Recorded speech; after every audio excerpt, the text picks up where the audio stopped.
போற்றுதலுக்கும் வழிபாட்டுக்கும் உரிய ஒரு சக்தி மகா பிரம்மம்.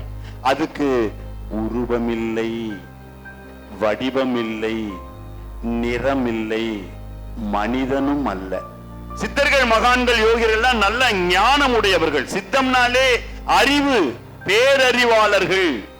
அவங்க என்ன சொல்றாங்க? சமநிலை பண்பு தான், சமரசம் தான். அவங்க சொல்றது எல்லாத்துக்கும் இறை, எங்கும் ஏகமா இருக்கும், கண்ணுக்கு தெரியாத காணாத சொரூபம். அதை என்னன்னு சொல்றோம்? மகா பிரம்மம்னு சொல்றோம். பிரம்மத்தை மனமுருக அழைத்தால் இந்த பிரபஞ்சமே அப்படியே நமக்குள்ள இறங்கும். இந்த சக்திக்கு காஸ்மிக் எனர்ஜின்னு ஒரு பேரு, யூனிவர்சல் பா, பிரபஞ்ச மகாசக்தி இன்னொரு பேரு. சத்யேந்திரர் சொல்றாரு, மல்டி விட்டமின் ரேஸ். அனைத்து விட்டமின்களின் கலவை பிரபஞ்சத்தில் இருக்குது. அதனாலதான் அடர்ந்த கானகத்திலும் மூலிகை வனங்களிலும் சித்தர்கள், மகான்கள், யோகியர்கள், ஞானியர்கள் எல்லாம் தவம் மேற்கொள்ற போது சாப்பிடுறது இல்ல. ஏன்? பிரபஞ்சத்தில் இருக்கக்கூடிய உணவை இவங்க எடுத்துக்கிட்டு ஆனந்தமா இருக்கிறாங்க. எப்ப இந்த தவம் களைகிறதோ அப்பதான் அவங்களுக்கு பசிக்கும், அப்பதான் அவங்களுக்கு பசிக்கும். இந்த சக்திய மனமுருகி அழைச்சோம்னா நமக்குள்ள நம்ம எங்கிருந்து கூப்பிடுறோமோ அங்க வந்துருவாங்க.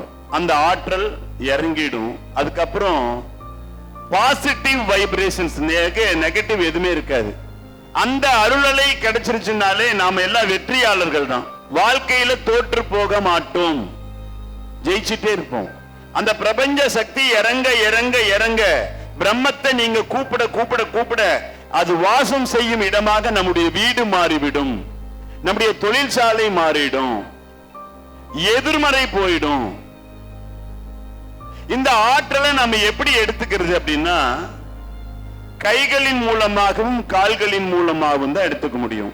அப்ப அதை எடுத்துக்கிறதுக்கு இந்த மனித உடல் அமைப்பு 72,000 நாடி நரம்புகளை கொண்டது.